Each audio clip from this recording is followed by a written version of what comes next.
Vamos a grabar. Ahí va. Bueno, la clase de hoy, que bueno, era por la de lunes, es sobre partidos, sistemas de partidos.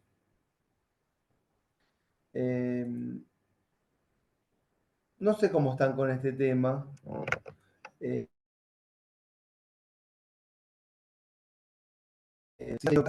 partidos políticos propiamente dicho, no sé si de sistemas, pero sí de partidos, o han trabajado los partidos a lo largo de las clases de historia, o vivencian los movimientos que son partidos desde la militancia o desde el análisis.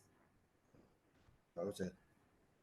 Entonces no sé qué percepción tienen. Ahí si quieren me pueden contar algo si han visto o no, si han leído o no, como para yo tener una noción.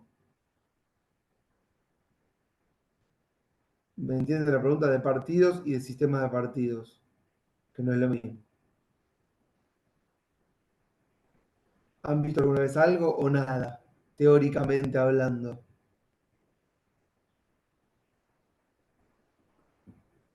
Nada. Sí, por ahí, yo el otro día con respecto a los partidos y el sistema de partidos y el sistema electoral de la gente, yo discutía con un compañero porque él me decía que en definitiva en la Argentina había peronismo y antiperonismo y hablábamos del sistema mayoritario el cual rige las elecciones en nuestro sistema de elección presidencialista. Y si bien es cierto que los sistemas mayoritarios tienden a que haya al bipartidismo, yo digo, en la Argentina eso no se cumple, digamos, o por lo menos no parecería que fuera así. Si uno ve o sea, si hay que pintar de colores las provincias, según su signo político, eh, tenemos de todo, en todas, o sea, hay más de dos colores, digamos, porque las coaliciones son grandes, la cantidad de partidos que hay son diversas, cómo juega cada partido en cada provincia es distinto. Digo, yo tengo el ejemplo de Corrientes, no soy de Corrientes, pero tengo muchos conocidos allá. Me dicen allá gobierna el radicalismo, sí, todo el mundo dice que gobierna el radicalismo, pero el peronismo juega dentro del radicalismo. Digamos, una cosa eh, por ahí extraña. Digo, si uno va a Estados Unidos, por ejemplo, sí, demócratas y republicanos se dividen los estados y son o amarillo o rojo o azul, le digo, pero por ahí en la Argentina hay algo distinto como para hablar de sistemas eh, y partidos. Sí, bueno, yo no me refería a eso, está bien la intervención porque claramente vamos a trabajarlo con la complejidad con la que lo presentás, Andrés. No existe un decir, no, no sería válido para analizar las relaciones de fuerzas, pensarlas en términos partidos con categorías a priori que determinan de alguna manera el análisis que vamos a hacer con un sesgo que no nos permite hacer un buen análisis finalmente. Entonces, como vos decís, en Corrientes gobierna el radicalismo, pero en realidad hay que meterse al interior de la dinámica del ejercicio de poder en la provincia, los liderazgos, las intendencias, para comprender en realidad qué pasa, vamos a decir, si querés. Y además tenemos partidos y tenemos movimientos o grupos políticos que no son partidos. Mi pregunta igualmente no era respecto de esto que ya lo tiraste hacia la mesa como qué hacemos con el sistema de partido, sino era más sobre el origen de los partidos, la definición de partido, quiénes son los autores que estudiaron este tema, cómo se ha teorizado en la ciencia política la existencia de los partidos y a partir de ahí la existencia de un sistema de partidos, despejando, como si uno despejara en una ecuación valores para hallar X, qué cosas no son partidos y qué sí para tener en cuenta en cuanto al análisis. Y esa era en realidad la pregunta, si han visto de repente Por eso pregunté en las clases de historia. El recorrido, el origen y el recorrido y la definición de la existencia de los partidos. Esa fue puntualmente la pregunta. Porque a veces, como vienen ya más grandes ustedes, vienen más grandes significa que son alumnos que ya tienen una avanzada edad y más con mucha experiencia, digamos, vivenciada, que me da miedo empezar a hablar y que me digan, che, pero tú estás diciendo una cosa que es obvia, ¿entiendes? Y tengo miedo de aventurarme en ese sentido, nada más, por eso lo decía. Pero bueno, si yo hablo y ustedes dicen, te están diciendo cosas que ya sabemos, por favor, me lo hacen saber, ¿está bien? Claramente que terminamos en el análisis que planteas, Andrés, por supuesto. La complejidad del sistema político argentino, como cualquier sistema de cualquier país que es complejo. Jorge está trabajando con Perú y debe ser complejo también. Es. Bueno, el autor top en ciencia política, ya saben, es Sartori, con su monumental obra Partidos y Sistemas de Partidos, en donde define en los primeros capítulos qué es un partido y cuál es el origen, y después se aventura hacia el capítulo, creo que era 5 6, a partir del 5, a los sistemas de partidos. Hay toda una parte empírica que ya va quedando vieja a la luz de que tenemos muchas nuevas experiencias y el libro ya es de 1970, me parece, estoy seguro, o 80, no más. ¿Sí? Pero quien primero definió o que se metió con el tema fue Weber, fue Max Weber, que empezó a estudiar, digamos, el sistema político alemán y participó, entre otros autores, de la redacción de la Constitución de la Alemania pre-nazi, de lo que sería el Segundo Reich, y pensaba en términos modernos los regímenes políticos democráticos, Weber. Y entonces avanzó en Economía y Sociedad, lo pueden leer, es fascinante, a partir de la página 1047 en adelante. Yo digo 1047 porque, no sé, es la que tengo yo, de la edición que yo tengo, donde analiza los partidos en Estados Unidos, el rol de los liderazgos, los partidos en Europa.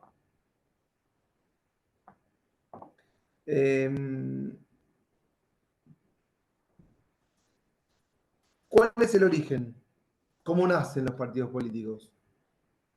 Bueno, Sartori ahí en Partidos, Sistema de Partidos, habla de dos tipos de orígenes de los movimientos políticos a los que llamamos partidos. Unos, ¿saben lo que estoy diciendo o ni idea? ¿Sí? Si saben, díganme. No, no, es que seguimos el hilo. Ah, ok. No, no. Bueno, están. Entonces, él dice, hay partidos que surgen desde el interior del Parlamento y hay partidos que son extraparlamentarios o que surgen por fuera del Parlamento. O sea, eso sería como básico. Vamos a decir otra cosa si quieren. Los partidos existen tal cual los conocemos hoy en regímenes democráticos. No es que no existan antes movimientos políticos que después fueran partidos, pero en regímenes no democráticos, la toma del poder se hacía a través de el hecho político fundamental, la guerra. Entonces, ¿cómo se gobernaba antes de la democracia? Antes, digamos, de que si alguien gana, digo democracia, hay unas votaciones, pueden ser universales, no, pero una votación finalmente, alguien gana, alguien pierde, el que pierde acepta y reconoce que va a gobernar el que ganó. Básicamente, vamos a decir como eso sería democracia, mínimamente. Antes de eso era la guerra, que es la forma política por excelencia en la que ocurren las cosas y en la que seguirían ocurriendo pasada esta fase de la era de la humanidad. Porque, como decía Hobbes, lo que subyace es la guerra. No sé si lo decía, pero lo ponía en el centro. La guerra es lo que está por detrás. Y lo vemos en todos los conflictos que se desmadran. Vieron que cuando la cosa no da para más, terminamos con la violencia. ¿Correcto? Bueno, dicho esto, en el periodo de la modernidad, cuando surgen los gobiernos, los modelos de gobierno o los modelos de Estado republicanos, ¿sí? Que es la fase republicana, la centralidad la tiene el Parlamento. La monarquía tiene que de alguna manera ayornarse a las relaciones de poder que se dan en el ámbito del Parlamento, que estaba directamente representado, o que representaba, perdón, directamente y estaba habitado por la burguesía, ¿sí? O por los sectores dominantes, que nosotros podemos llamar burguesía, pero también son los sectores políticos administrativos de los gobiernos de la época. Estamos hablando desde el 1700 en adelante.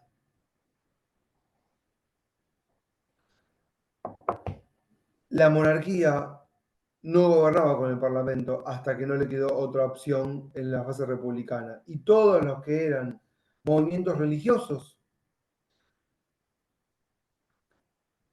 después de lo que podemos llamar con Nietzsche la muerte de Dios, no les queda otra alternativa que pasar a formar formaciones políticas que llamamos partidos, partidos confesionales, que tienen que jugar el juego de la política para seguir estando en la arena, ¿comprenden? Entonces, los primeros partidos de Sartori nacen al interior del Parlamento y alrededor de los liderazgos. ¿De qué liderazgos? De los tipos que hablan bien, siempre hombres. Los que dan buenos discursos son aquellos respecto de los cuales el resto de los que habitan el Parlamento se iban como reagrupando. Entonces aparecen, esta es la época en la que está, ustedes han escuchado hablar de la definición de los tipos de partidos de Panebianco, que hablaba de partidos de notables, partidos atrapatodo o de masa y partidos profesionales, políticos profesionales. Entonces los primeros partidos que llamamos de notables son estos. Hay un liderazgo, hay un tipo que habla bien, hay otros que no hablan bien, pero que tienen otro tipo de posesiones o ejercen otro tipo de poder a través de otros resortes, dueños de esclavos, dueños de campos, dueños de fábricas, ¿entienden? Controlan varios andamiajes del aparato administrativo y entonces ocupan el Parlamento, pero de repente no saben hablar. Y en la era moderna, ahora se está un poco terminando esa etapa, pero el que sabía hablar era aquel que ejercía liderazgo, ¿sí? Y los partidos políticos empiezan a formarse al interior del Parlamento, reagrupando posiciones, pero vamos a decir posiciones de gente que está toda de acuerdo en algo que es básico, la propiedad, por ejemplo. Los que están en el Parlamento son propietarios. Entonces, esos partidos son un tipo de partido, partidos que vamos a llamar del sistema. Y por otro lado tenemos partidos que nacen por fuera del sistema. Son partidos que están disputando el poder de verdad, que no están hablando pelotudeces, vamos a decir, si quieren. Y esos partidos son partidos que empiezan siendo clandestinos o ilegales. ¿Por qué? Porque el que fija las leyes es el Parlamento. Entonces automáticamente criminalizan a aquellos que no quieren aceptar las reglas del poder. ¿Y qué tipo de partidos son? Básicamente son los partidos que agrupan a los trabajadores. ¿Sí? ¿Por qué? Porque son partidos que nacen del sindicalismo, del anarquismo, del socialismo, del comunismo. Y son partidos que tienen otra visión de lo que es la democracia, que no es la democracia liberal. El partido, para esas agrupaciones, era el brazo político armado para la revolución. No son los partidos que tienen que ganar elecciones y gobernar de acuerdo a elecciones. Eran partidos que tenían por objetivo final la revolución y no creen en el sistema político democrático liberal. ¿Entienden?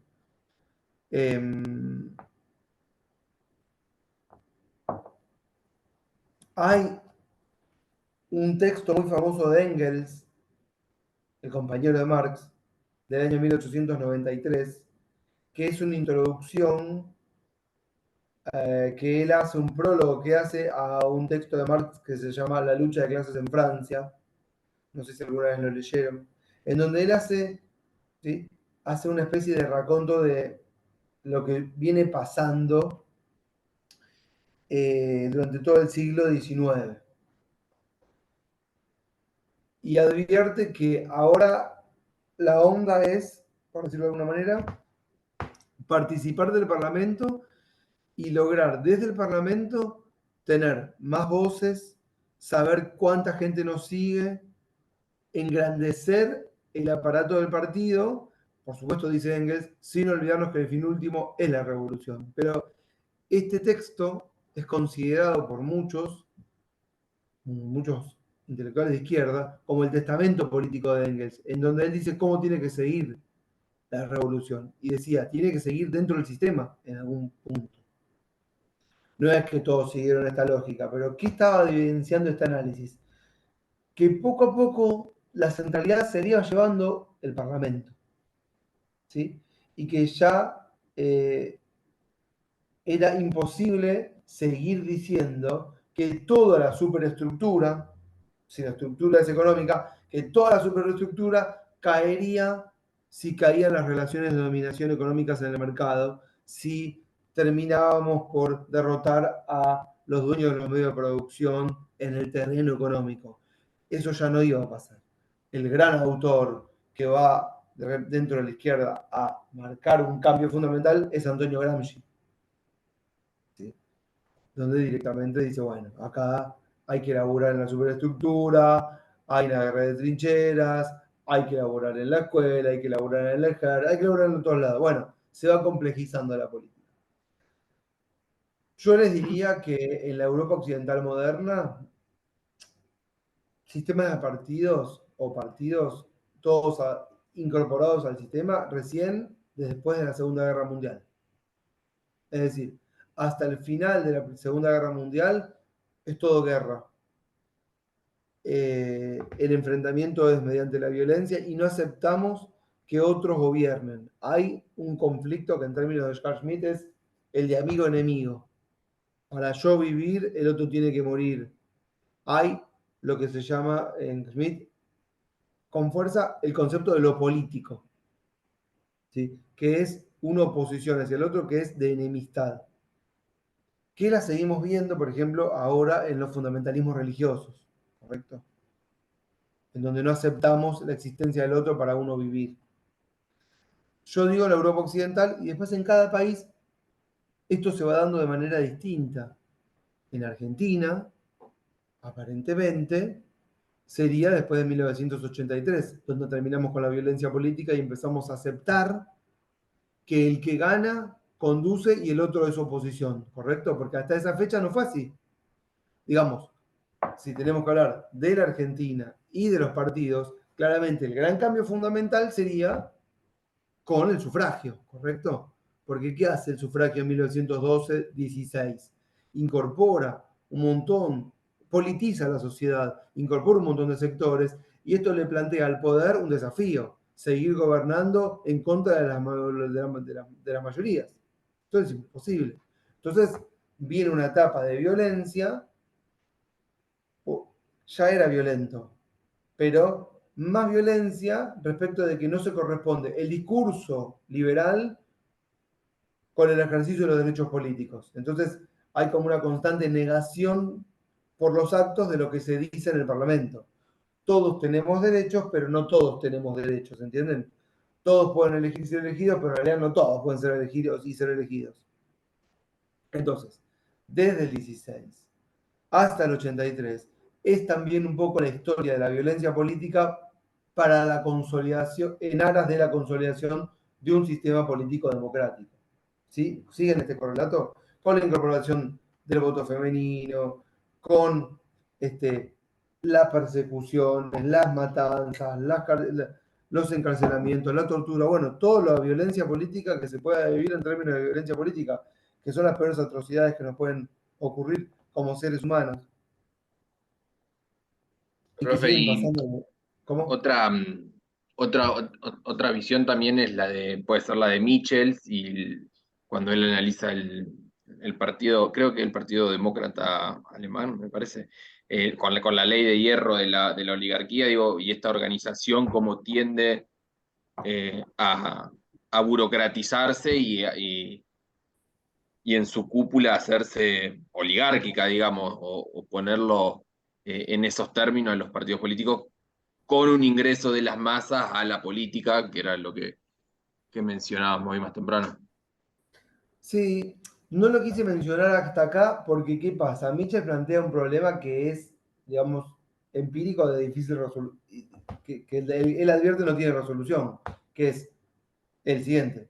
No existe no va a existir, es imposible que exista, dice él, dentro de una organización colectiva, un funcionamiento democrático. Siempre es vertical, dice.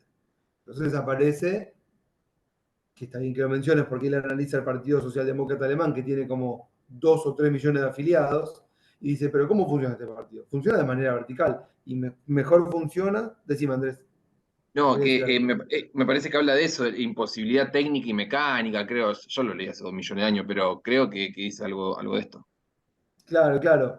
La ley de Río, él plantea, en realidad, él empieza hablando de los partidos, y uno diría, bueno, entonces Mitchell es un autor de los partidos políticos, pero yo te diría que no. No es que no. Toda la ciencia política lo ubica dentro de los teóricos de las élites. Es decir, son, junto con otros autores, los clásicos son Mosca, Pareto, y después Mitchell, y después aparecen ya post 1950 Schumpeter y otros autores americanos, como diciendo, no hay democracia, lo que hay son élites de poder, ¿correcto? Con dirigencias que se disputan los cargos más importantes, y hacen un control medio horizontal entre ellos. Pero al interior de cada organización, dicen ellos, y Mitchell lo dice del Partido Socialdemócrata Alemán, hay verticalidad. Y en realidad, Mitchell lo plantea para el partido, pero uno lo puede tranquilamente traspolar a la democracia. Y sabemos que en realidad es difícil la participación popular todo el tiempo sobre todas las decisiones. Y también sabemos, y esto lo venimos viendo con la materia, que mientras más vertical sea un movimiento, más eficiente es. Al mismo tiempo, menos democrático. Porque hay menor participación, pero hay mayor eficacia en la toma de decisiones. Pero eso es una cosa elemental. Por eso a veces a lo que mínimo aspiramos es, bueno, más allá de la verticalidad de los partidos, que haya algunos mínimos debates internos y después que el que pierde acepte que el que ganó conduzca. Yo pienso que más de eso es aspirar a mucho. O sea, este, no sé, tal vez soy escéptico, son los años, no tengo idea. Pero bueno, así que Mitchell lo ubicamos, o sea, escribe en el año 1890 y junto con otros autores, decía Mosca y Pareto, que son italianos, pero Mitchell era alemán, pero escribe desde Italia. Vamos a decir, son autores estos que no se comen esta idea, no caen digamos, en el facilismo de pensar alegremente que lo que viene ahora es una asamblea alegre de toma de decisiones. Y ellos desde Italia dicen, mira, esto no es así. Yo veo que acá gobiernan unos y después gobiernan otros y se van cambiando, y si uno lo analiza sociológicamente y ve las composiciones de las dirigencias, son siempre las mismas. Esa es una veracidad empírica. Otro autor que hace esto se llama Wright Mills, no sé si lo sintieron, que habla sobre las élites de poder en Estados Unidos, pero con la misma idea. Eh, lo que pasa es que vos me traes a Mitchell, pero acá hay que hacer una distinción. Hay un montón de movimientos políticos y no todos son partidos. Y Mitchell es cierto que está hablando del Partido Socialdemócrata Alemán, pero en realidad su teoría de ley de hierro de la oligarquía, que vamos a decirla, la ley es para todos, exacto. La ley de hierro es que un sector del grupo social que se conforma se va a desprender del grupo, lo va a empezar a representar, y en la representación se va a separar, y en la separación va a dejar de tener los mismos intereses y va a empezar a velar por sus propios intereses. Y va a adquirir otro lenguaje y otros modos, y va a terminar engañando o traicionando a las bases a las cuales decía representar. Y esto, como decías Andrés ahí, exacto, esto es para todas las organizaciones. Nosotros tenemos, por ejemplo, ¿se acuerdan cuando Macri era que gobernaba? Sí, y le pedían al sindicalismo que se rebelaba y no que se rebelara y no se rebelaba. y está la famosa del atril, poné la fecha, la puta que te parió. Bueno, ahí tenés una prueba empírica, pero se entiende, de la separación entre la representación y las bases. ¿Se entiende? Pero esto es algo que hacen todos los. O sea, uno como estratega político, no importa la ideología, siempre tenés que ir laburando para controlar a las organizaciones, si no, no puedes gobernar. Pero, o sea, así Irigoyen, así Perón, así los militares, o sea, de alguna manera tenés que ver cómo hacer para canalizar esas fuerzas, cooptar dirigentes, ¿no? Y bueno, Perón lo trabajó muy bien con los sindicatos, ¿no es cierto? Eliminando todos los sindicatos de izquierda y creando nuevos sindicatos, uno por, ¿cómo era que lo decía? Por rama o rubro, solo que tenga la famosa personería gremial que le habilita a, bueno, el derecho a huelga, a representar a los trabajadores, a controlar la obra social. Bueno, estamos hablando de otra cosa, me voy a la mierda. Bueno, decía, hay un montón de movimientos y no todos son partidos. Ejemplo, uno piensa, bueno, la sociedad rural es un movimiento político, sí. La Cámara Argentina de la Construcción también. Hoy, en nuestra actualidad, digamos, post 2001 de la crisis, el movimiento Barrios de Pie, ¿es una organización política? Sí. La Aníbal Verón, ¿es una agrupación política? Sí. La Cámpora, también. La AEA se crea después de la crisis también para salvar a las empresas con la famosa especificación asimétrica que vienen de la Fundación Mediterránea y otras, de extrema derecha. Bueno, no sé ya de llamarlo de no extrema derecha, de extremo conservadurismo, eso sería. ¿Son movimientos políticos? Sí, pero no todos son partidos. No todos son partidos. ¿Cuáles serían los partidos? Y ahora leo la definición de Weber, que está en el libro de Pasquino. Es un resumen, hay 1500 textos, de partidos y sistemas de partidos. Y entonces dice en la página 166, Weber, los partidos son, en su íntima esencia, organizaciones libremente creadas y que apuntan a un libre reclutamiento. Su fin es siempre la búsqueda de votos, esta es la clave. Su fin es siempre la búsqueda de votos para elecciones a cargos políticos. Digamos, esa sería la cualidad distintiva de los partidos respecto a cualquier otro movimiento u organización. ¿Sí? Que quieren presentarse elecciones, ganar votos, ocupar cargos. ¿Mm? Y después está la definición de Sartori. La leo.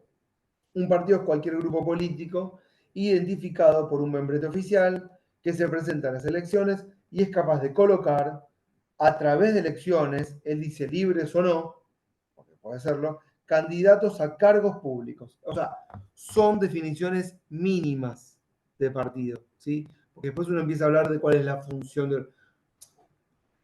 Hay miles de textos. Podemos hablar de los partidos respecto a su función, respecto a su naturaleza, respecto al rol que ocupan. Bueno, pero esto sería como lo básico. Entonces uno dice ahí, bueno, la Embajada de Estados Unidos, ¿es un partido político? No. No se presenta elecciones para ganar cargos, pero es un factor político de poder fundamental en todos los países donde Estados Unidos gobierna. Sí, sí. Van los dirigentes políticos o empresariales o sociales o confesionales o de lo que sea a hablar porque lo cita el embajador o la embajadora. Sí, ¿entienden? Se legitiman muchas veces las decisiones que toman esos dirigentes en lo que diga el embajador también. Todos no. Entonces, pero no es un partido. Ahora, ¿da el visto bueno respecto a un candidato u otro? Sí. A veces uno dice como un eufemismo, no, tal responde a la embajada. Bueno, después hay que probar esas cosas. No se puede decir livianamente algo así, pero no podemos subestimarlo, ¿entienden? En un análisis politológico de relación de poder no puede estar afuera pero no es un partido. Y esto, ¿saben por qué lo digo? Porque es muy importante distinguir cuando uno habla en otro país de la política, cuando hablamos de las verdaderas fuerzas en pugna y cuando hablamos solo de partidos, que podrían o no ser las verdaderas fuerzas en pugna. ¿Comprenden? Porque es muy común que nos pongamos a hablar de otro país y automáticamente nos dirigimos de ese país a los partidos políticos de ese país. O sea, la vez pasada quise hablarles de España. ¿Y qué empecé a mencionar? Bueno, pues está el PP, está Vox, está el PSOE, pero ¿cuáles son las otras fuerzas o movimientos políticos que son a veces mucho más importantes que los partidos y que no se presentan para obtener cargos en el Parlamento? Y no lo mencioné. No puede estar eso ajeno a un análisis, si no es un análisis pobre. ¿Lo podemos hacer nosotros de cualquier otro país? No, porque no conocemos. Si hacemos un análisis de otro país solo hablando en términos de partidos, no entendemos nada. Eso pienso yo. No podemos hablar de Estados Unidos y diferenciar entre demócratas y republicanos. Esto sería lo mismo que nada. ¿Comprenden? O sea, estos días estuve hablando mucho de Israel y hablé de la Knesset, que es el Parlamento, y de cuáles son las fuerzas. Pero no dejé de mencionar, por ejemplo, para hablar con propiedad, que la mayoría de los partidos son extracciones que vienen de las Fuerzas Armadas, porque de Israel es un país burocrático autoritario en términos de O'Donnell, en donde todo el aparato del ejército se termina traspolando a la asamblea y todos los ex líderes del ejército terminan formando partidos políticos. Si ustedes supieran, todos los dirigentes de los partidos son funcionarios, digamos, del ejército o de la inteligencia israelí. En la ex Unión Soviética pasó lo mismo. Mismo Putin era el líder de la KGB. O sea, siguen, ¿no? Y Macri formó su propio partido y no podemos negar que Macri tiene un blockbuster, ¿correcto? Con lo cual tiene a todos agarrados. Pasa que no es suficiente. Entonces un día dijo, bueno, voy a formar un partido, voy a presentarme elecciones y ganar. Se lo aconsejó Cristina. Le dijo, si quieren ganar, hagamos un partido y ganen. Y ahí, bueno, se lo dijo. También se lo dijo a Massa. Y Massa le dijo, me echaste, me dijiste que me mi partido, y me lo armé. Y ahí está, a punto de ser presidente. No sé. Bueno, me van siguiendo todos estos razonamientos que estoy separando partidos de otra cosa, ¿correcto? Entonces, de a poco nos vamos metiendo. Claro, cuando empezamos a hablar de partidos políticos, empezamos a hablar de los partidos en el Parlamento. ¿Sí? Sartori hace una categorización que está bueno mencionarla rápidamente. Él decía, bueno, los partidos no nacen con la democracia, pero después es inevitable que no existan sino con la democracia. ¿Qué quiero decir? Al principio, cuando uno pensaría, pero ¿cómo se da esto de que aparece el Parlamento? Bueno, el Parlamento era la agrupación, no la agrupación, el lugar que representaba a la burguesía o a los sectores de poder o a los nobles acreedores, ¿correcto? Los parlamentos agrupaban a la gente de poder, dueños de tierras, dueños de esclavos, dueños de fábricas, ¿sí? Dueños de bancos, ¿correcto? Y en algún momento determinado le ganan la pulseada a las monarquías absolutas en Europa, estamos hablando, ¿correcto? Entonces, ¿qué empieza a hacer el monarca? ¿Qué empieza a hacer el monarca para legitimarse? Olvídense de Dios, es importante, sí, Dios, raza, bueno, okay. Tiene que poner ministros en el Parlamento que sean del agrado de las fuerzas políticas que habitan el Parlamento. ¿Correcto? Entonces, dice Sartori, respecto de esto, que los gobiernos en un momento empiezan a transformarse en gobiernos responsables. ¿Por qué? Porque tienen que responder a los humores del Parlamento o también podrían ser los humores sociales. ¿Sí? Y aunque no sean, aunque el monarca no se sostenga con el apoyo del Parlamento, no puede subestimar su humor. Entonces, poco a poco la centralidad se va trasladando al Parlamento. Entonces, un rey queda como figura más protocolar y sus problemas son problemas de palacio, y la administración se separa de la monarquía y sus ministros habitan y dialogan constantemente en el Parlamento. Y en el Parlamento no habían diputados o senadores o representantes del pueblo. En el Parlamento estaba el verdadero poder, que eran los dueños de aquellos medios que les permiten ejercer ese poder, ¿entienden? Entonces no es que el Parlamento tenía gente que se dedica a la política, tenía gente que hace negocios. Y entonces los ministros tenían que ser del agrado de las fuerzas mayoritarias en ese Parlamento. Y es en ese contexto en el que se empiezan a armar partidos políticos. Nadie creía al inicio del sistema republicano que existirían partidos políticos. Los partidos políticos siempre fueron facciones, consideradas facciones, que minaban la unidad. Los partidos políticos siempre fueron considerados nocivos para el sistema republicano, porque atentaban contra la estabilidad del mismo. ¿Entienden? Entonces, no había una aceptación de los partidos. De hecho, había un rechazo hacia los partidos.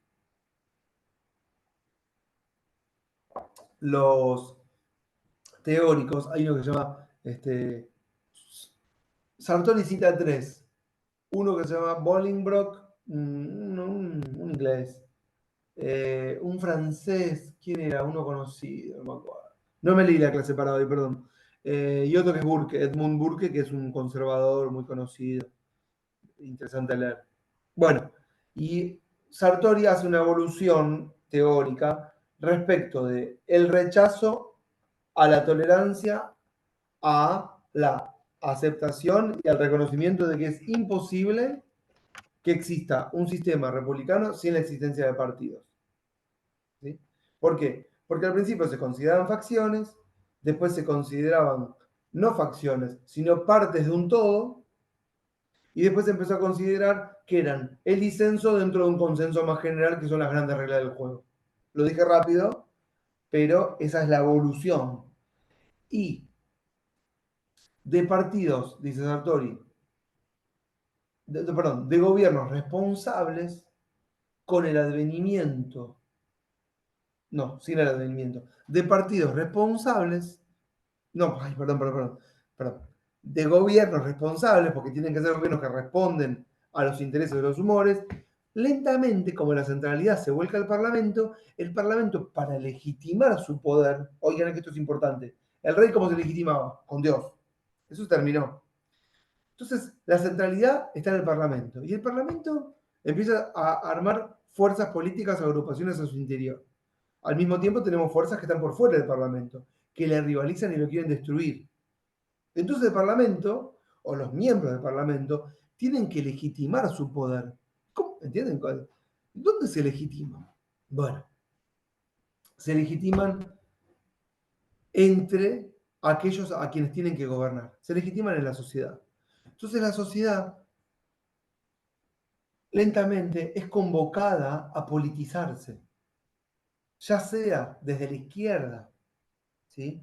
En la que se los interpela como trabajadores que tienen que rebelarse a su patrón, o ya sea desde el nacionalismo que viene de los parlamentos, que se los interpela como nacionales y que tienen que estar a favor de su país en contra de otro país para hacer la guerra.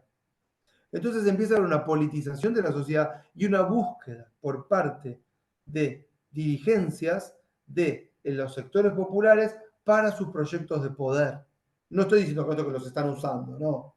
Pero sí estoy diciendo que para ejercer el poder desde el Parlamento no lo puedes hacer de espaldas al pueblo.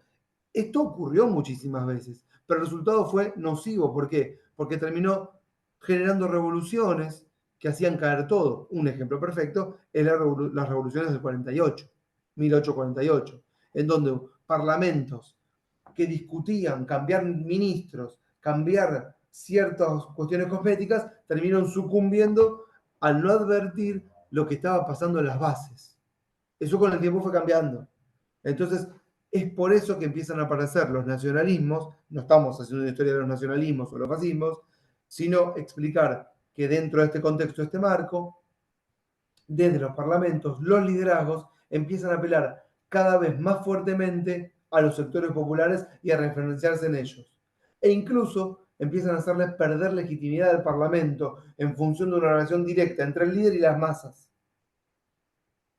¿Siguen todos estos razonamientos? Un ejemplo interesante en Argentina, antes de Perón, en la década del 30, es, por ejemplo, el gobernador de la provincia de Buenos Aires, Fresco. Todos habían ido a ver a Mussolini, que fue como el gran innovador, y todos habían acá quedado fascinados. Aparte tenemos una relación directa con la cultura italiana, justo íbamos a tener a una persona que iba a venir y no vino. Bueno, el tío de Débora, tampoco vino Débora. Palito para Débora, si vas a ver el video, después me lo... Si Débora está viendo el video en algún momento, me tiene que mandar un mensaje y decirme, lo vi lo que me dijiste.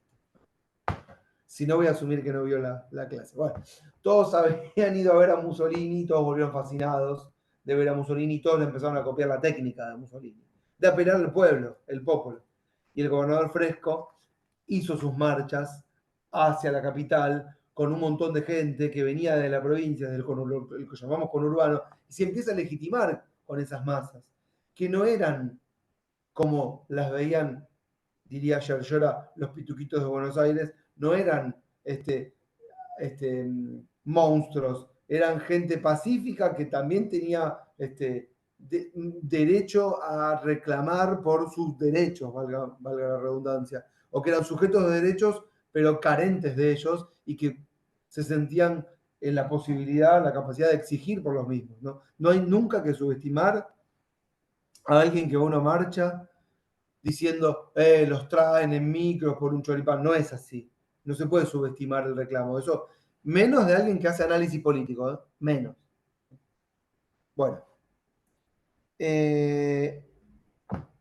Entonces, de partidos, perdón, de gobiernos responsables a gobiernos que responden, a gobiernos que desde el Parlamento y con sus liderazgos y a través de las plataformas de partidos buscan el voto popular. Entonces se transforman en los sistemas de republicanos a republicanos democráticos. ¿Sí? Y en ese marco, los partidos van cambiando de fisonomía. Por eso tenemos partidos de notables, que son estos parlamentarios, partidos de masas o atrapatodos, cuando la sociedad está politizada, a lo que después conocemos ya post 1950 y sobre todo de Estados Unidos, que son los campeones del marketing, de partidos políticos profesionales, en donde van agudizando y mejorando las técnicas de las técnicas de qué? De, ¿cómo decirlo? No, enamoramiento, encanto. Bueno, quiere decir técnicas de, estoy buscando la palabra específica. Conquista sería del voto, ¿sí? Pero cada vez, viste, cuando vas hilando cada vez más finito, porque cuando vos empezás a hacer algo se va complejizando y complejizando, y empezás con las cuestiones cada vez más hipersubjetivas, y ya entras en el psicoanálisis, y cuáles son esas reacciones que no podés explicar racionalmente, que es capitalísticamente hablando, y se explican por otros tipos de motivaciones, y los expertos laburan, los colores, las imágenes, las banderas, y las técnicas van cambiando con el tiempo, ¿no es cierto? Los memes, las redes, bueno, la tele, la radio, todo. Digamos una cosa más, en Argentina tenemos entonces una evolución que podemos ver entre los partidos conservadores desde 1880 hasta la llegada de Irigoyen, ¿correcto? Con Irigoyen en sufragio. Siempre en términos nacionales, porque en las provincias van pasando otras cosas en paralelo, ¿no? Con Irigoyen los partidos de masas. El peronismo es una continuidad, ¿no? del irigoyenismo, forja, ¿cierto? Las masas, los barrios, la gente que llega de la provincia a la capital, los trabajadores, la politización de las fuerzas militares, del ejército, bueno, toda una continuidad. Los sectores de poder, los verdaderos sectores de poder, que no toleran o que no quieren soltar, y entonces la violencia política, ¿sí? El peronismo en ese sentido no podemos decir que fue un partido democrático, no era un partido democrático. El objetivo era un movimiento, perdón, no hay problema. A mí no me molesta.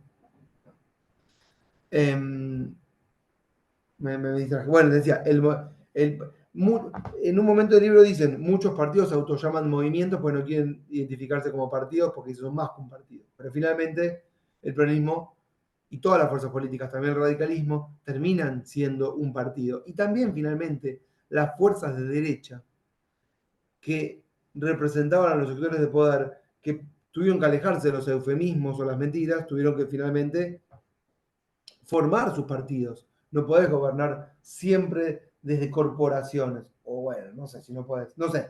Pero finalmente formaron sus partidos. Este, y dejaron de usar las plataformas de otros partidos. Por ejemplo, aquellos que utilizaron, no sé, en el periodo menemista el peronismo fue cooptado en algún sentido. Si quieren, no sé si fue cooptado, no sería esa la palabra. Digamos que la estructura fue utilizada por otros sectores de poder que tenían otras ideas y le cambiaron la narrativa. ¿Me entienden lo que quiero decir?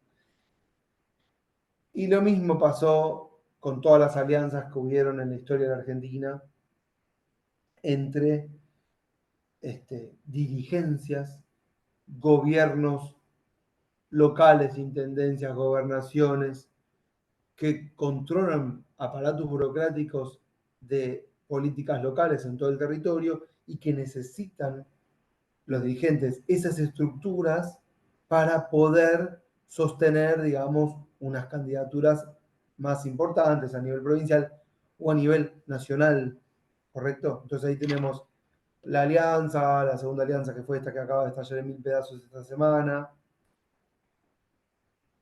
la usurpación del peronismo, no sabemos qué va a pasar después. Bueno, hasta acá más o menos rápido en una horita, lo que serían el devenir de los partidos. Ustedes ven que lo estoy haciendo complejo, no lo estoy diciendo rápido, pero complejo. No es la historia de un partido en cuanto se formó tal fecha, creó este mito en tal fecha. No hay. Nosotros, a ver, sabemos que tenemos peronismo y que es un antes y un después del peronismo, ¿correcto? Pero como decía Andrés al principio, no hay un peronismo, no hay un radicalismo, no existe eso no existe. ¿No?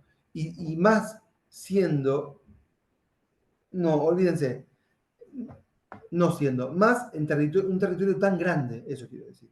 Porque no importa si somos federales o unitarios, cuando el territorio es grande, más allá de la forma política, hay muchas administraciones locales, no se puede gobernar a distancia tantas cosas. Entonces, al haber tantas administraciones locales, hay competencias por los cargos en todos los niveles de gobierno, en todos lados. Y para armar o para llegar a una posición de poder de un gobierno nacional, necesitas laburar toda la estructura, ¿sí? Entonces eso te hace pensar que tenés fuerzas políticas locales que van adquiriendo diferentes nombres, ¿sí? Y que no se pueden ver como un todo unificado, ¿no? No hay el peronismo nacional. Tal vez lo hubo en la época de Perón, si quieren, ¿no? Que fue el periodo de masas. De masas, no de masa, de masas, las masas. Y lo mismo entonces, Andrés decía, de Corrientes, que siempre gobernó el radicalismo, pero hay un radicalismo. Y no hay distinciones entre el radicalismo y el peronismo. Son estructuras burocrático-administrativas y con liderazgos que van manteniéndose en el tiempo o se van dando las disputas. Listo. Entonces, dicho esto, ¿también? ¿Me están siguiendo? Sí, profe, sí, Dicho sí. esto, dicho esto, cuando Sartori habla. Uy, me olvidé. Ahora que miro, me olvidé decir un montón de cosas. Vaya, ya fue. Léanlo. Creo que hice un recorrido por todas las páginas, pero en forma suelta. Cuando Sartori habla de los sistemas de partidos, él está pensando en los partidos. en los sistemas parlamentarios, únicamente. Es decir, sistemas en los que no se elige al Ejecutivo en forma directa. Sistemas en los que son los partidos los que habitan un parlamento que forma un gobierno. En eso está pensando cuando ustedes vayan a leer sistemas de partidos según Sartori. ¿Sí? ¿Por qué es importante saber esto? Porque nosotros acá tenemos otra tradición que no tiene nada que ver. Votamos un ejecutivo cada 4 años a nivel nacional. Puede el ejecutivo apoyarse en el parlamento, pero puede no hacerlo. Le costará un cacho de legitimidad legal, pero un cacho nada más. Pero si la gente anda contenta, vieron cómo estamos hoy, no es grave, ¿entienden? En los parlamentarismos, si vos no contás como gobierno con el apoyo de una mayoría, cae tu gobierno. Pero en el presidencialismo no. Entonces, a veces no tiene tanto sentido en nuestro país, o en todos aquellos que forman un ejecutivo en forma directa y no tienen relación con el Parlamento, no es tan importante muchas veces hablar del sistema de partidos. Cada vez que hay una elección, estamos en este momento en eso, en esta semana, se empieza a hablar de cómo quedan conformadas las cámaras, ¿sí? Y si el presidente, la presidenta, va a contar con la fuerza necesaria para gobernar. Y uno dice, no, va a ser un presidente o presidenta débil porque no tiene los apoyos parlamentarios. Paparruchadas. No sirve para nada todo eso. Todas las alianzas que se hicieron para la campaña electoral se van a destruir después de la elección. No lo dijo esto por lo que pasó esta semana, lo hubiese dicho igual, ¿está? Lo hubiese dicho igual, porque todo se reacomoda. Ustedes no saben, no sé si se acuerdan, vos también tal vez te acordás, Mirna, vos puede ser que también, cuando ganó Macri.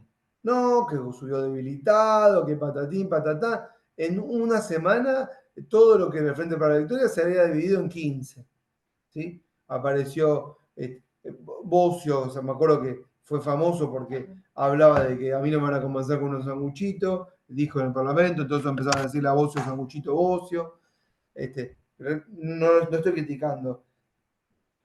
El Ejecutivo cuenta con un montón de herramientas de cooptación de miembros del Parlamento enormes, enormes. Y acá tienen que hacer una especie de ligazón entre los miembros del Parlamento, el Ejecutivo y el sistema electoral. ¿En qué sentido? ¿Cuánto de mi banca me corresponde a mí y cuánto de mi banca es porque alguien me puso ahí?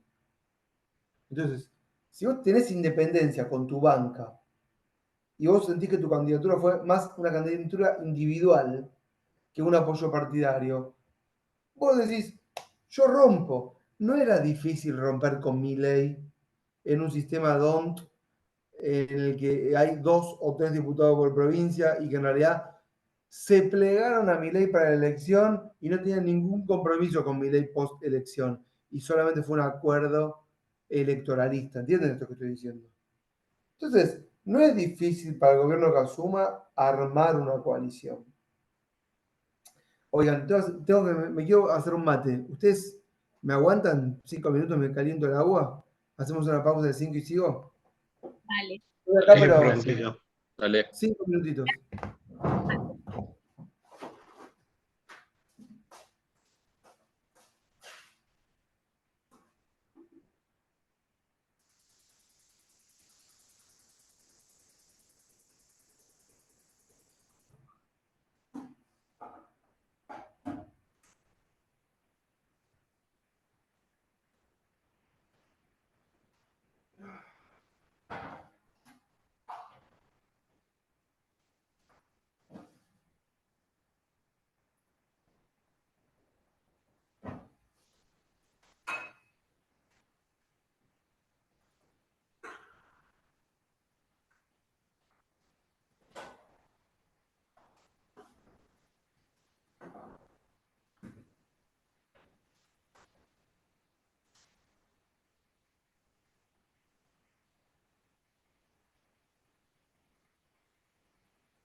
Cuando quieras ya estoy, ¿eh?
Casi, Damián.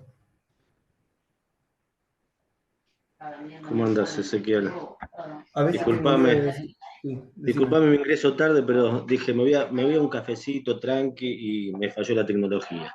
Así que tuve que volver. No pasa nada. Che, yo lo que...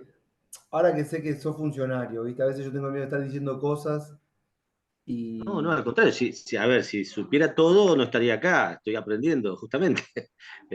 No te creas que llegan todos los que saben ahí, ¿eh? Todo lo contrario. Ahí te No, empezás porque a a veces, hacer, ¿viste?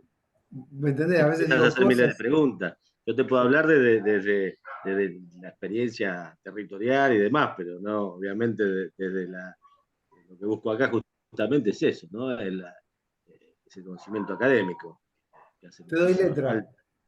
Es- Esa, la letra.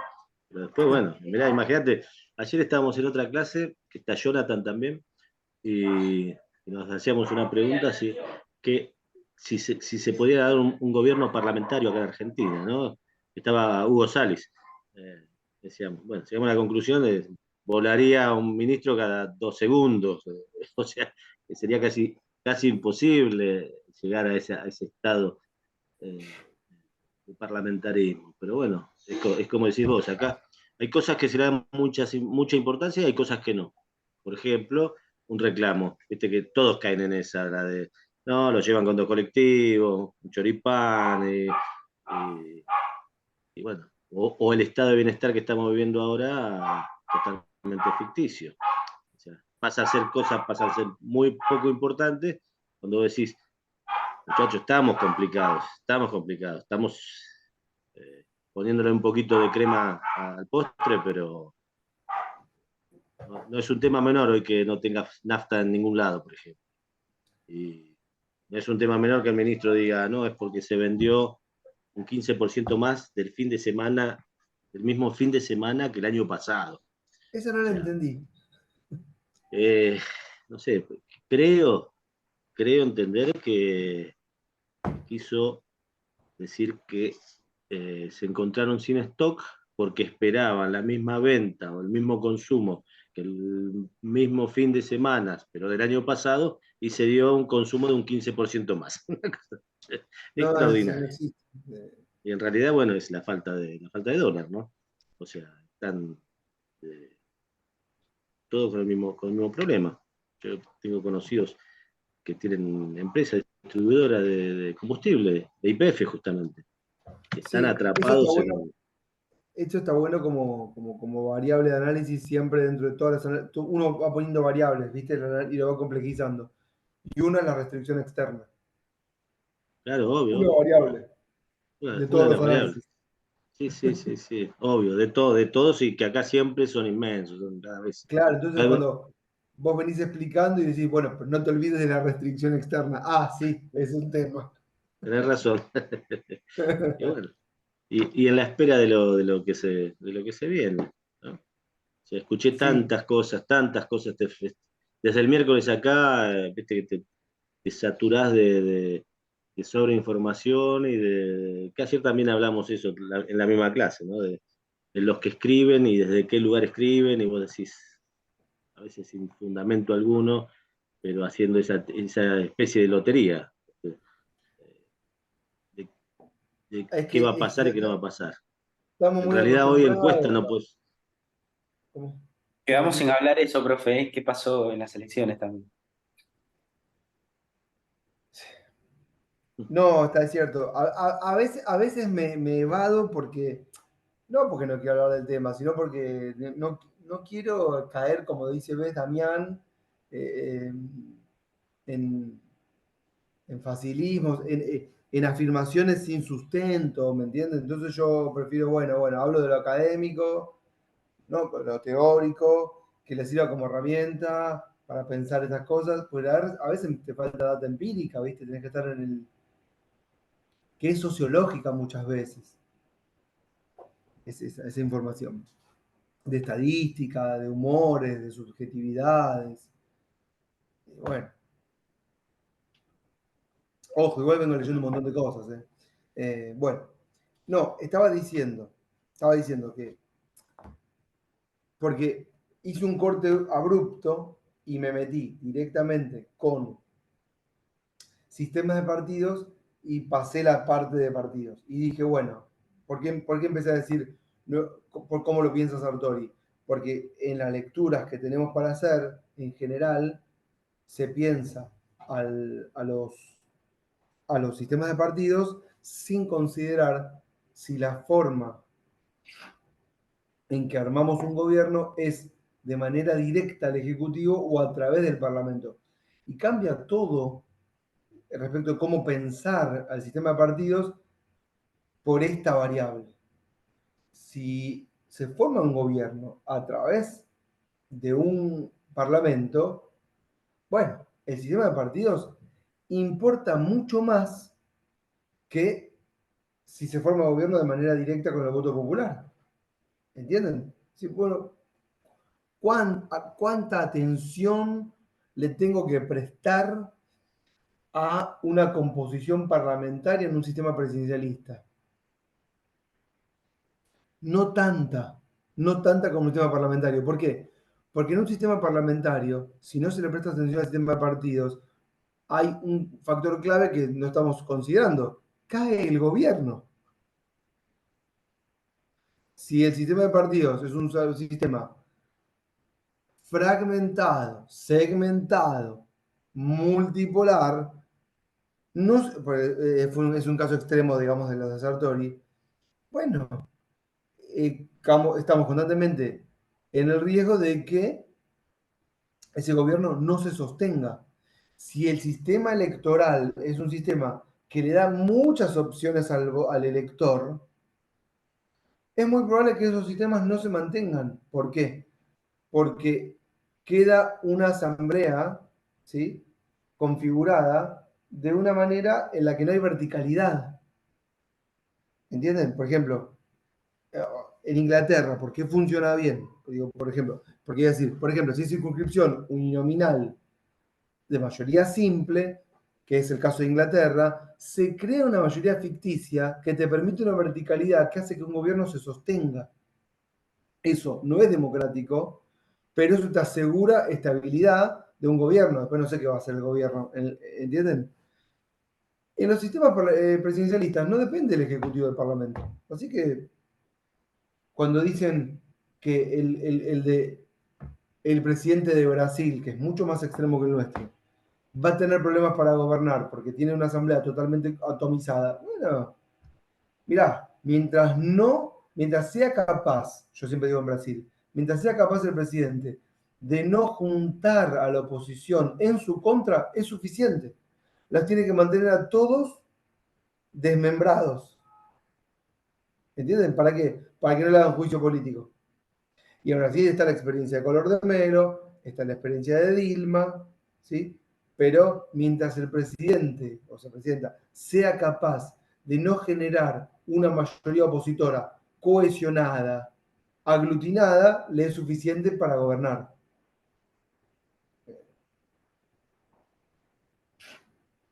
En este caso en Argentina, bueno, pará, esperen. Digo las cosas básicas. ¿Qué dice Sartori?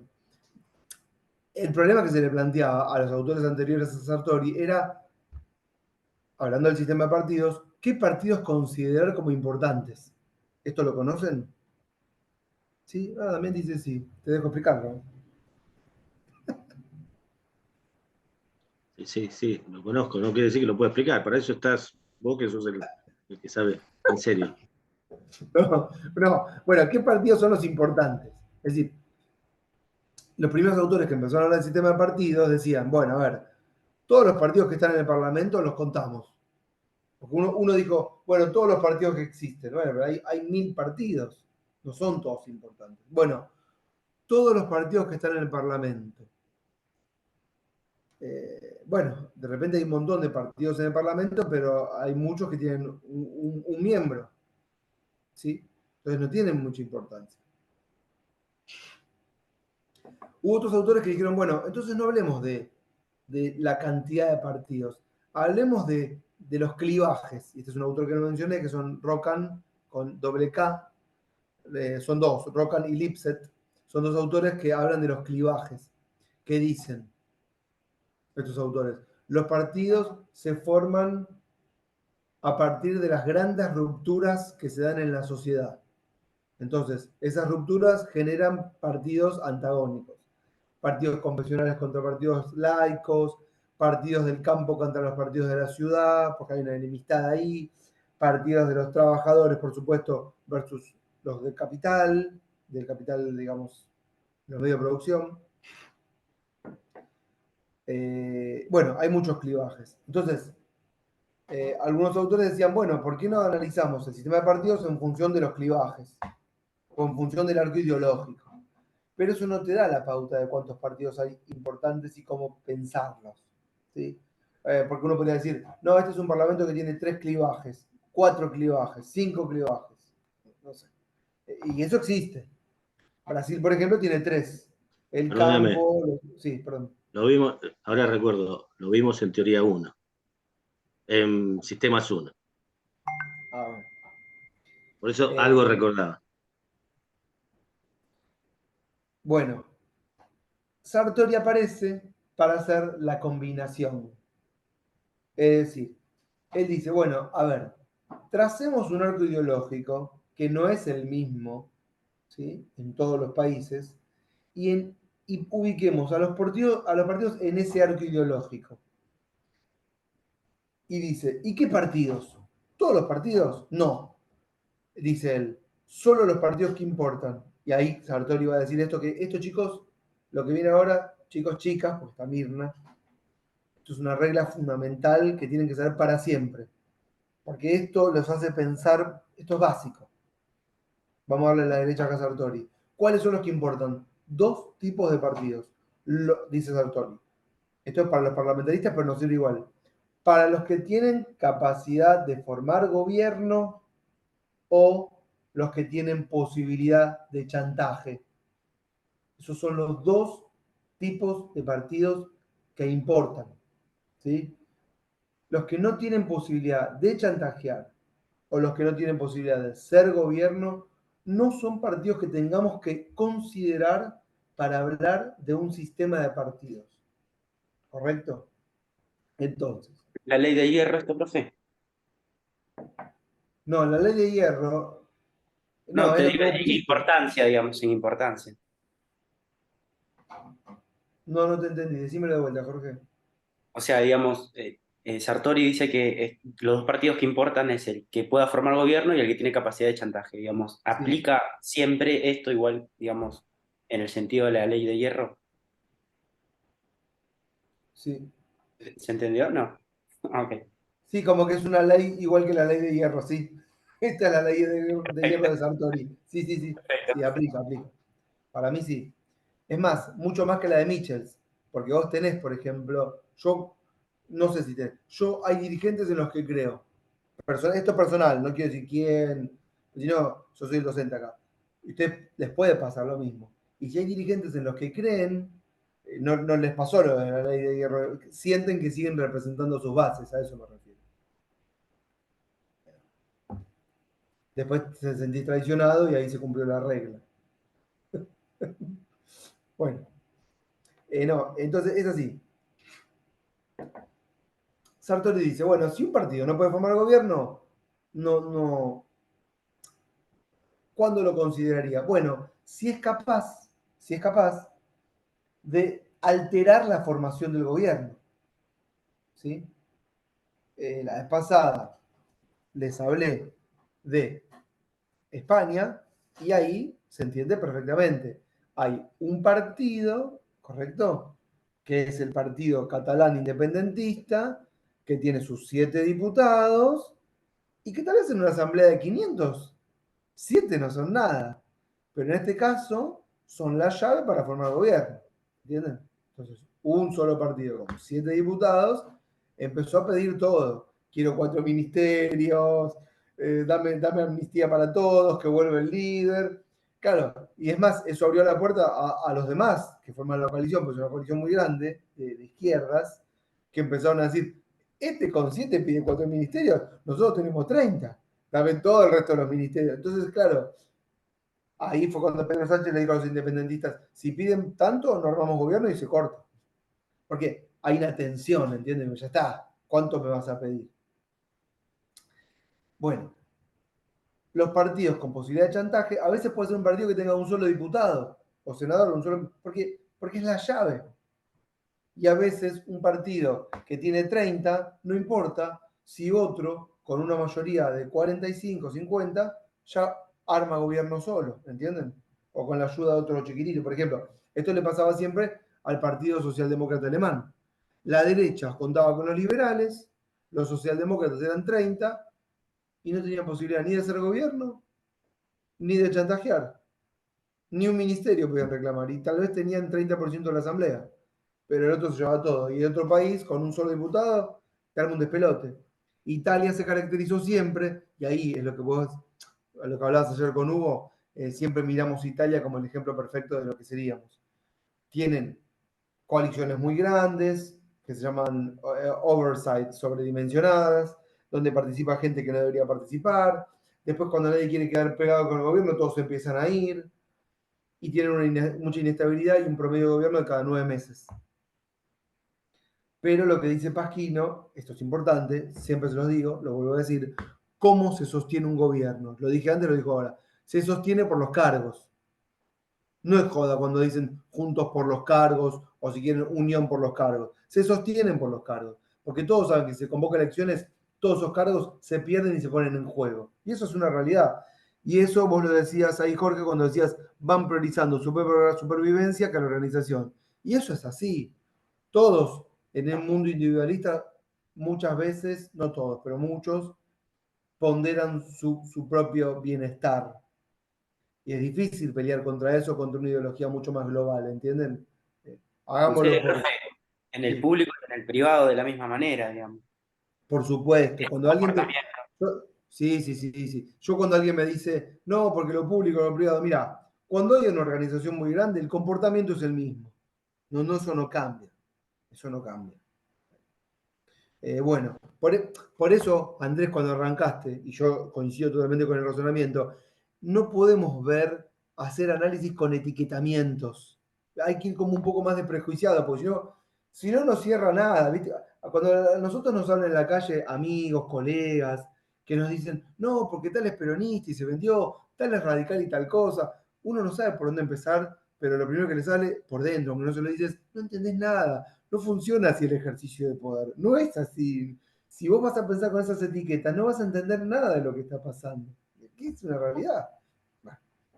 Sí, sí, es como pensar izquierda y derecha todavía, la verdad que no terminamos sin discutir porque era como ya, él ya tenía esa idea en la cabeza, pero digo, esto también con lo que decía Ezequiel me hacía pensar en Santa Fe, eh, la candidata a diputada de Milei fue por un partido Partido por la Dignidad y la Libertad o una cosa así, eh, que digo, es un partido minúsculo que no, o sea, lo debemos conocer, lo que nos interesa en estos temas, que debemos ser 300 personas en la provincia como mucho, pero digo, terminan teniendo un rol central en el armado, en el esquema democrático de la provincia, porque un partido venden el sello, o sea, van y le venden el sello, o sea, hoy es Milei, pero digo, mañana es capaz dentro de una coalición peronista o dentro de la coalición del PRO con el socialismo adentro, etcétera, etcétera. Entonces digo, no importa la relevancia que por ahí o sea, yo estoy seguro que no lo conoce nadie, porque o sea, yo no me acuerdo específicamente, pero digo, tienen esa posibilidad de chantaje de vender, che, acá tenés el sello, los avales, dame dos contratitos en la Cámara cuando la diputada nacional entre, o tres plantas en el Congreso y estamos. Exactamente. Así funciona. De hecho, muchas veces los partidos funcionan como estructuras que buscan candidatos. Es así. Es así. Bueno, dicho esto que venimos hablando, de qué partido importa, cuál no, la posibilidad de chantaje, dice Sartori, bueno, habría que ubicarlos en un orden ideológico, que claramente uno lo hace de izquierda a derecha, pero bueno, cada sociedad tiene su arco, ¿no es cierto? Y a mí me parece, es una opinión no valorativa, pero es una opinión, me parece que muchas veces los arcos van en función de los liderazgos. ¿Vieron? Cuando hay un liderazgo muy fuerte, ¿sí? Se ordena el mapa político, ¿no? Político en función de ese liderazgo, porque cuando hay liderazgo es muy cómodo para todos ubicarse a favor o en contra, más o menos, ¿entienden? Porque todos descansan en ese liderazgo y se ordena todo el mapa. Y cuando cae ese liderazgo, que es un poco lo que estuvo pasando este último tiempo, ya porque Cristina ya desapareció de la escena, todo como que se descolocó y se está rearmando un poco el tablero. Bueno, vos decís más o menos, pero yo digo desapareció en el sentido de que ya no está en ninguna candidatura y ya no existiría un antikirchnerismo, kirchnerismo, entonces el radicalismo ya no tendría tanto la necesidad de estar con el PRO y ya la necesidad de la boleta ya no la tenés porque la elección pasó y ya estamos en la etapa de nuevos liderazgos y nuevos realineamientos y todos empiezan a realinear y reagrupar, ¿se entiende lo que digo? Porque pasó un periodo largo, que fueron como 20 años, de centralidad de una fuerza política que armaba todo un mapa, a eso me estoy refiriendo, y como desaparece, se rearma todo. No digo que desaparezca esa fuerza, pero se rehace todo en función. A ver, lo digo por Cristina ahora, o el kirchnerismo, pero en realidad lo estaba pensando con Perón. Y también pasó con Irigoyen, porque la política se ordenaba en torno de ese personalismo o antipersonalismo, lo digo también para Perón mismo, no estando en democracia, en el periodo de la resistencia, todo era en función del peronismo. Y se terminó todo y estalló por los aires de la peor manera cuando fallece Perón. A eso me estaba refiriendo en realidad, mucho más fuerte que a lo de Cristina. Pero bueno, sería interesante verlo en el futuro con otros liderazgos, ¿no? Y también es cierto que es difícil que aparezcan liderazgos, porque no es una cuestión que una institución puede formar. El liderazgo se ejerce y entonces se emerge y un buen liderazgo es el de Grondona. No importa si es positivo o negativo. Estuvo desde el 79, creo, y hasta que se murió. Y todos le debían algo y el tipo fue la centralidad del fútbol argentino hasta que terminó, al 2013, no sé, 14, no me acuerdo qué año. No sé cuándo falleció. Hugo Moyano puede ser también en el mismo sentido. Bueno, pero ahí tenés un montón de liderazgos más dentro de lo que es el conglomerado de la CGT. No sé. No sé, digo que no te he autorizado, no que no sé que desconfío. Si querés fundamentarlo, te dejo. No sé. No, tal vez en el marco general de la CGT sí, pero en la rama del transporte, con peso relevante y específico de más de 30 años, sí. Sí, Eh, claro. Exacto, si lo trasladás a ese rubro, sí. Exacto. Sí, claro. Sí, yo te iba, lo que dijo Andrés, yo te iba a poner un Cavalieri, de 94 años, hace 50 que está, y el tipo va por la reelección. Sí, sí, sí, no en la CGT, Entienden, pero ¿no? Claro, sí, son esas estructuras que se mantienen en torno a ese liderazgo y es difícil disputarle. Y muchos se sienten cómodos así. Muchos quieren ser oposición y están cómodos con su pequeña estructura de oposición, entre que cargos que van y vienen, tomate doy. Y va. Bueno, ahora voy a otro punto importante, que son las cosas que sé que tengo que decir.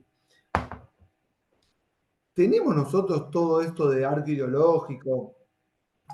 No hablé, pero Sartori habla de partidos en el arco ideológico que van de un extremo a otro de extremismo, ¿no? Él habla de de polarización, estos son los dos conceptos que utiliza. Habla de polarización y habla de fragmentación o segmentación. ¿Qué sería polarización? Dos extremos de un arco donde hay un centro. Eso sería polarización. Claramente está pensando en términos de derecha e izquierda y está pensando poner al fascismo de un extremo y al comunismo del otro lado y los partidos conservadores del centro en el medio. Y esa es la polarización que hace y siempre está pensando en la Alemania nazi o en la Alemania que tiene partidos extremos de izquierda, extremo derecha, que son antisistemas y que si se polariza hacia afuera, quedaría en riesgo el sistema. Si la polarización es hacia adentro, con los partidos atrapa todo, el sistema no está en peligro. Bueno, es también un mapa para un periodo puntual, en un lugar puntual. Pero nosotros no tenemos chantaje en los términos en los que le plantea Sartori. ¿Por qué? Porque no tenemos la necesidad de formar partidos del Parlamento. Pero ¿cómo sí, y esto es lo importante, se podría aplicar esta teorización de Sartori para los sistemas presidencialistas? Es decir, tenemos partidos que chantajean, no partidos que forman gobierno, aunque en el último año, hemos tenido. Pero vamos con lo del chantaje. Cuando un gobierno en un sistema presidencialista, oigan ahora, con que no controla las cámaras, se llama gobierno dividido, porque controlás el Ejecutivo, pero no el Legislativo o algunas cámaras del Legislativo, sí tenés que sancionar leyes importantes, presupuesto o leyes impositivas, sobre todo. Vos ahí tenés que contar con la mayor cantidad de adhesiones posibles para sancionar esas leyes que son fundamentales para gobernar. Y ahí viene el momento de convencimiento. Y ahí tenés partidos que pueden no ser tan importantes, pero que pueden chantajear. Esta última semana, no, la anterior a la elección, la semana que se votaron las universidades, ¿vieron? Y se votó la ley de alquileres, y no sé cuántas cosas más se votaron, no sé si se acuerdan. El oficialismo hizo todo tipo de alianzas, todas distintas, oigan, todas distintas, para ir votando cada una de las leyes que quería votar. Y fue convenciendo a las diferentes fuerzas, a cada una de manera distinta, con algo distinto. No solo, bueno, ¿cómo explicarlo? Es difícil. Es difícil. ¿Por qué? Porque además somos un país federal que tiene representantes de todas las provincias que a veces responden al gobernador y a veces no. Y a veces tenemos bloques separaditos, bloque de uno, bloque de muchos, y encima en dos cámaras. Entonces, conocer el sistema político argentino y el mapa de partidos en el Parlamento es una actividad que no es compleja, pero que lleva un rato. No se puede decir livianamente, el gobierno tiene mayoría. No. O el gobierno no tiene mayoría. Tampoco. Las mayorías hay que ponerlas a prueba en cada, no elección, en cada votación. Porque vos, como gobierno, creés que tenés una mayoría y la tenés que poner a prueba cada vez que se va a votar algo. Y tenés que asegurarte de que estén todas y todos ahí sentados, levantando la mano para eso que querés votar. Y darle después aquello que les ibas a dar a cambio de que te voten. Además, a veces a ajenos y a propios. No, no estoy hablando de ajenos o propios. Estoy hablando A de todos. todos. Sí, no estaba Pero es haciendo en mi como, cabeza la distinción. viste Claro. que pasa por ahí, quizás en un ámbito mucho más reducido, pero no sé, en un distrito, en un consejo, los partidos que siempre se disputaron la mayoría, te aparece un partido vecinal que te mete un concejal y es el más importante de toda de, de todo el consejo. Y ese que Exactamente. es el que va a estar más Y feliz es, también.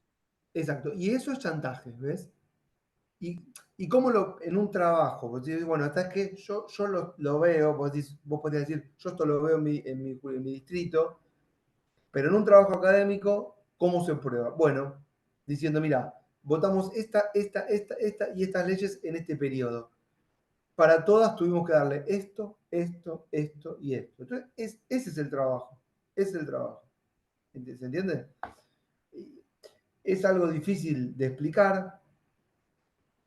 Hay un texto muy lindo que está lo tienen ahí en el WordPress, que se llama La política en los tiempos de Kirchner, y hay textos de todo tipo.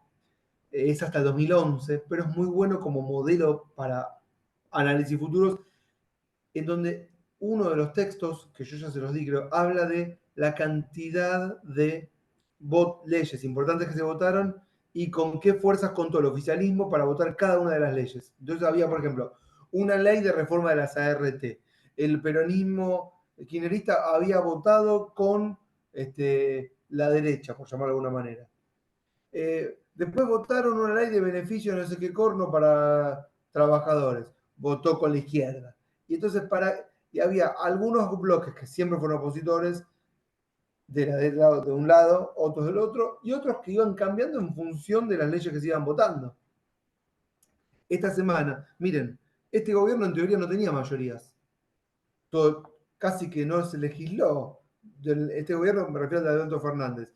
¿Y qué pasó de repente que la última semana consiguieron mayorías sin ningún tipo de problemas para votar un montón de leyes de golpe? La devolución del IVA, alquiler. ¿Qué fue? Bueno, esos son trabajos a hacer. Esa es la materia prima de la cual nos tenemos que valer para hacer trabajos. ¿Quién fue el armador? ¿Qué voluntades se convencieron? ¿Bajo qué modalidad? ¿Qué intereses o qué incentivos, perdón, selectivos o colectivos, ¿sí? Se brindaron y a qué grupos? ¿Quiénes te responden siempre? ¿Quiénes te responden a veces? ¿Quiénes no te responden nunca? Yo conozco un compañero que hizo un trabajo en donde desmitificó, por ejemplo, empíricamente, que los diputados y senadores de provincia responden a sus gobernadores. Vieron que dicen, no, los diputados tal que responden a tal. Hizo un trabajo empírico y dijo, mira, no se da esa lógica, no responden a los gobernadores, responden a cada uno a sí mismo. Esto se da con mucha más fuerza en Brasil. ¿Por qué? Porque las candidaturas son candidaturas individuales. Lo mencionamos levemente. Porque el sistema electoral es de candidaturas individuales y cada uno le pones un numerito, esto ya lo hablamos. En la provincia de Buenos Aires, los diputados de la provincia en general tienen un sentido de pertenencia. ¿Por qué? Porque son muchos de una lista en la que si no los lleva el líder no entran a la lista. Entonces muchas veces sienten que esa banca no les pertenece a ellos, sino que les pertenece al partido. Y en esos casos se da la posibilidad de votar leyes más genéricas en bloque. Muchas veces el sistema de partidos, no, muchas veces los sistemas electorales de proporcionalidad, cuando el tamaño de la asamblea, no, cuando el tamaño del distrito es muy grande y la proporcionalidad hace que se generen listas muy amplias como las que les mostré de España. ¿Vieron que les mostré una lista gigante? ¿Se acuerdan de que les mostré una lista alargada, gigante. Bueno, ahí lográs buenos disciplinamientos, porque todos los miembros saben que deben su cargo al líder del partido y se comportan en bloque. Pero cuando el sistema electoral está totalmente atomizado y todas las candidaturas son individuales, más allá de que uno diga que pertenece a un partido, no pertenece al partido y rompe si quiere. Y ahí, ¿saben lo que pasa? Se prestan esos candidatos a que los corrompan, si quieren, no sería la mejor expresión, corrompan, a que los tienten o que los estimulen diferentes corporaciones que no son partidos, pero que operan en el Parlamento, ¿entienden? Haciendo lo que llamamos lobby, o de la forma que lo quieran llamar. ¿Me siguieron todo este razonamiento? Bueno, para terminar, ya son 2:15, 4:15, perdón, y ya vengo dándole, deben estar cansadas y cansados. También para que quede para el video, ¿vieron? Bueno, en la página 180 del textito de Sartori, partió del sistema de Pasquino, pero Pasquino está citando a Sartori. Tienen el cuadrito, el famoso cuadrito de... No se ve nada, no importa, después lo buscan.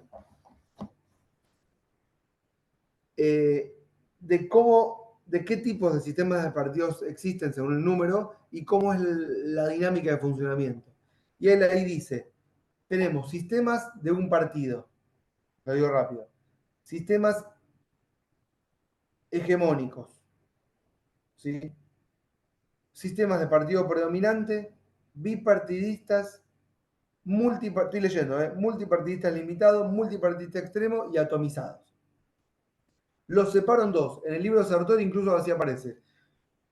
Sistemas de partido único o partido hegemónico, Sartori los llama sistemas no competitivos. ¿Qué significan? No democráticos. Hay países en la actualidad y antes, y la mayoría, que no son democráticos. ¿Qué significa que no son democráticos? Bueno, que no toleran, vamos a decirlo así, que el poder no tolera que alguien gane y gobierne. Entonces, sabemos que pueden existir partidos, pero nunca van a ganar. ¿Por qué? Porque las reglas no democráticas, pero reglas de la política al fin, van a impedir siempre que asuma alguien que no es del poder. El ejemplo que siempre se da es el del PRI mexicano. Pero eso existe siempre. Yo no sé, por ejemplo, cómo clasificar a Rusia, por ejemplo. Que tiene ¿entienden? Tal vez no sería democrático. Miles de países no son democráticos. Él dice, sistemas de partido único o de partido hegemónico. ¿Qué significa? Partido único es cuando hay un sistema en el que no se permite que existan otros partidos. Y de partido hegemónico es cuando vos permitís que haya otros partidos, pero nunca van a ganar. Si hay elecciones son fachadas. Son fachadas, nunca van a ganar. Si gana, suspendemos la elección. Fraude patriótico. Como el PAN, profe, más o menos. Sería, digamos, un ejemplo. Sí. Y entonces a eso lo llama sistemas de partido hegemónico. A veces necesitas que hayan otros partidos que nunca van a ganar para legitimarte en el gobierno. ¿No ves que hubo elecciones y ganamos? No, pero son de mentira. No, ¿cómo de mentira? Ganamos. Y eso es lo que comúnmente pasa. Porque los sistemas de partido único son aquellos que llamamos totalitarios. En cambio, los que llamamos hegemónicos son de sistemas que llamamos autoritarios, que no es lo mismo. ¿Sí? Esto lo trabaja uno que se llama Morlino, que habla de los tipos de regímenes. Y a partir de ahí hace una línea divisoria, ¿sí? Bueno, él ahí habla de que, perdón, de los sistemas hegemónicos tienen, bueno, habla no me meto con eso, no importa, porque se hace muy larga la clase. Es más, se lo dejo a Facu para que lo desarrolle. Los sistemas competitivos, es más, podría dejarle todo esto a Facu. Bueno, digo una cosa más y lo dejo a Facu. Los sistemas competitivos son los que tienen un partido, van de partido predominante, que es uno solo, pero no es que no existen otros, sino que nunca ganan. Es como, siempre hay un partido que gana y el resto nunca. Entonces tenemos un sistema de partido predominante. Pero no es que no es competitivo. ¿Entienden lo que digo? Sartori dice, regla arbitraria, cuando un partido gana 4 elecciones seguidas, es un sistema de partido predominante. Es nada, por una clasificación, podría no importar. Y después hay sistemas bipartidistas, y después habla de multipartidistas limitado, que son muchos partidos, pero que ideológicamente se acercan, multipartidistas extremos, muchos partidos, pero polarizados, y después sistemas atomizados, donde hay una infinidad de partidos. Es para poner una categoría para residual. Y lo último que digo. En general, hoy no hay bipartidismos, pero hay dinámicas bipolares. Es decir, siempre hay alianzas, pero siempre se da una dinámica de funcionamiento bipolar. Pero muchas veces es una dinámica bipolar como narrativa, lo que se ve, pero cuando miramos adentro no es bipolar, es complejo. ¿Entienden? Como estuvimos analizando toda la clase. Miren, vamos a una cosa. Dejamos acá. ¿Quieren preguntarme algo? Nunca digo si me quieren preguntar algo. Un desastre. Si me viera una pedagoga, siempre vienen las pedagogas a ver las clases, ¿vieron? Bueno, no me están mirando. Y le dijo a Facu que retome todo esto y que lo desarrollen más a la luz de lo que podría llegar a pasar en el sistema político argentino a partir de las elecciones. Es cierto, Jorge, que no lo hablamos, pero por lo menos dejamos el terreno planteado para que puedan avanzar sobre eso. ¿Está bien? Sí. Che, les agradezco por venir, perdón, ya me lo que pido por Facu que no pudo venir y que dimos esta clase suplementaria. El lunes deberían tener la clase normal. Perfecto, no hay problema. Chicos, ¿tienen trabajo? Como me mandó Mirna, me los mandan por WhatsApp, no hay problema. Sí. ¿Listo? Te puedo aclarar algo un segundito nada más. Sí. ¿Viste lo de mi trabajo que dijimos? O sea, se nos cayó Ganó Mayra, Sí, Gutiérrez y igual, Mayra. igual lo voy a mantener como el primero, porque si no, esto es muy actual. Yo no Sí, quiero hacer el meterme. anterior. Yo tengo No, un no, colega, Damián, que trabaja en la gestión actual de Mayra, ajá. nada, podría estar dando clase acá con nosotros, que sería la contra tuya, pero no hay contra, porque como pensamos nosotros, no existe No. eso. Que si querés hablarle porque está dentro de la gestión, te paso el contacto, pues es macanudísimo, es como yo, le gusta la filosofía y le gusta charlar, ¿Quién y te es? podría dar un montón de información que estaría bueno. ¿Quién es? Se llama Javier Krentz. ¿Y en qué área ¿Ubicás? está? Creo que está en la parte de obras. No tengo idea.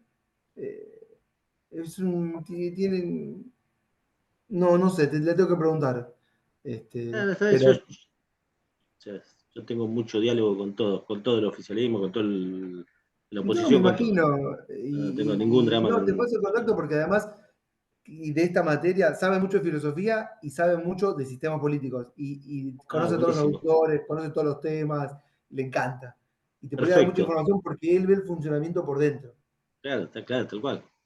A eso me Buenísimo. refiero. Sí. Después te le Buenísimo, no paso hay el problema. contacto y nada, eso. Dale, buenísimo, gracias, Ezequiel. Bueno, listo, chicos. Bueno, Que profe, anden bien, buen fin de, ¿sí? gracias. Buen fin de. Igualmente. Chau, Nos chau. vemos. Adiós. Chau, chau. Chau.